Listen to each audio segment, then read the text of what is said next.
తెలంగాణలో కేసీఆర్ పాలనకు రేవంత్ రెడ్డి పాలనకు తేడా కనిపిస్తుందని దుబ్బాక ఎమ్మెల్యే కొత్త ప్రభాకర్ రెడ్డి విమర్శించారు. గ్రామ సర్పంచ్ల, ఎంపీటీసీల, జడ్పీటీసీల పదవీ కాలం ముగియడంతో గ్రామాలలో స్పెషల్ ఆఫీసర్ల పాలనతో పారిశుద్ధ్యం లోపించిందని కొత్త ప్రభాకర్ రెడ్డి తెలిపారు. కలరా, డెంగ్యూ వ్యాధులతో ప్రజలు ఇబ్బందులు పడుతున్నా ప్రభుత్వం పట్టించుకోవడం లేదని ఆయన విమర్శించారు. సిద్దిపేట జిల్లా దుబ్బాక ఎమ్మెల్యే క్యాంప్ కార్యాలయంలో బీసీ, మైనార్టీ హాస్టల్ నిర్వహణలపై అధికారులతో సమీక్ష సమావేశం నిర్వహించారు. అనంతరం లబ్ధిదారులకు సీఎంఆర్ఎఫ్ చెక్కులను అందజేశారు.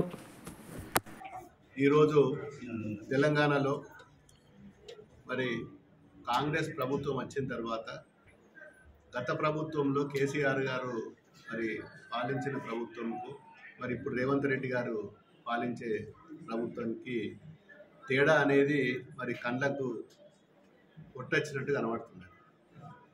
దున్నపోతు మీద వాన పడ్డట్టు మరి ఇప్పటి ప్రభుత్వం గ్రామాల ఏ గ్రామంలో పోయినా మరి అస్తవ్యస్తంగా అన్ని డిపార్ట్మెంట్లు, ఈ డిపార్ట్మెంటు ఆ డిపార్ట్మెంట్ అని కాదు, ఆసుపత్రులకు పోతే ఎక్కడ పోయినా పొద్దున్న లేస్తే మాకు ఇప్పటి వరకు ఇంతవరకు మరి నేను 10 సంవత్సరాల నుంచి ఒక ఎంపీగా పనిచేసిన మరి జిల్లా మొత్తంలో కూడా మరి పూర్తిగా ఈ అడ్మినిస్ట్రేషన్ మీద కానీ, హాస్పిటల్స్ మీద కానీ, హాస్టల్స్ మీద కానీ, స్కూల్స్ మీద కానీ మరి పూర్తిగా అవగాహన ఉన్నది నాకు.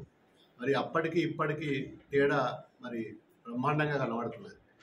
ఏ రోజు ఏ ఊరికి పోయినా పొద్దున్న లేవంగానే సార్ మా ఊర్లో 10 మందికి డెంగ్యూ వచ్చింది, కలరా వచ్చింది, ఎవరైనా పట్టించుకునేటోళ్ళు లేరు, మరి ఆసుపత్రిలో పోతే డాక్టర్లు పట్టించుకుంటలేరు, టాబ్లెట్లకు డబ్బులు లేవని చెప్పి మరి బయట మెడికల్ షాపులలో కూడా మేము డబ్బులు పెట్టి సొంత డబ్బులు పేదోళ్ళం సార్, ఇంట్లో నలుగురం ఉంటే నలుగురికి జ్వరాలు వచ్చినాయి, మరి పట్టించుకునే నాదులు లేడని చెప్పి మరి రోదనలు కనబడుతున్నాయి. ఏ గ్రామం పైన చిన్నపిల్లల నుంచి మొదలుకుంటే వృద్ధుల వరకు మరి పూర్తిగా ఆరోగ్యపరంగా, హెల్త్ పరంగా పూర్తిగా నిర్వీర్యం అయిపోయిన మరి మొట్టమొదటిసారి వాళ్ళు మా ప్రజలు కూడా అంటున్నారు, ఇన్ని సంవత్సరాలల్లా మేము ఎన్నో ప్రభుత్వాలు చూసినాం, 20-30 సంవత్సరాల నుంచి కూడా చూసినాం, మరి గతంలో ఉన్న టీడీపీ చూసినాం, కాంగ్రెస్ చూసినాం, టీఆర్ఎస్ని చూసినాం, మరి ఇప్పుడు ఉన్న కాంగ్రెస్ మరి ఈ ప్రభుత్వము పొద్దున్న లేవగానే టీవీల ముంగట పడగొట్టుడు, కూలగొట్టుడు తప్ప మరి ఏ ఊర్లో కూడా పట్టించుకుంటలేదు.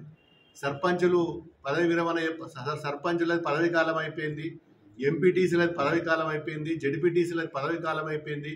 వాళ్ళ స్థానంలో స్పెషల్ ఆఫీసర్లను పెట్టి మరి గ్రామ సెక్రటరీలను పెట్టి నడిపిస్తున్నారు. ఏ సెక్రటరీకి ఫోన్ చేసినా, స్పెషల్ ఆఫీసర్కి ఫోన్ చేసినా ఒక మోరి లేదయ్యా, హాస్టల్ల పిల్లల దగ్గర మోరి లేదు, దవాఖాన దగ్గర రుగ్మతులకు దోమలు వస్తున్నాయి, మరి గడ్డి మందు లేదంటే మా దగ్గర ఒక్క రూపాయి లేదు సార్, మరి మా చేతులు మేమే అప్పులు తెచ్చి మరి ఇప్పటిదాకా నడిపినాము, మరి పారిశుద్ధ్య కార్మికులకు కూడా జీతాలు లేవు, పట్టించుకునే నాదులు లేడు, గడ్డి మందు లేదు, వాటర్ ట్యాంకులు క్లీనింగ్ లేదు, మరి వర్షాకాలం మరి పూర్తిగా గ్రామాలు చెట్లు పెరిగిపోయి, పిచ్చి మొక్కలు పెరిగిపోయి, మరి దోమలు ఎక్కువైపోయి మరి చాలా రుగ్మతలు వస్తున్నాయి. మరి ప్రభుత్వం అసలు నిమ్మకు నీరెత్తినట్టున్నది. ఎవరికి ఫోన్ చేసినా ఒక ఆర్టీఓ ఫోన్ చేస్తే రెస్పాన్స్ ఉండదు, ఒక కలెక్టర్ తోటి రెస్పాన్స్ ఉండదు, హెల్త్ డిపార్ట్మెంట్లో రెస్పాన్స్ లేదు.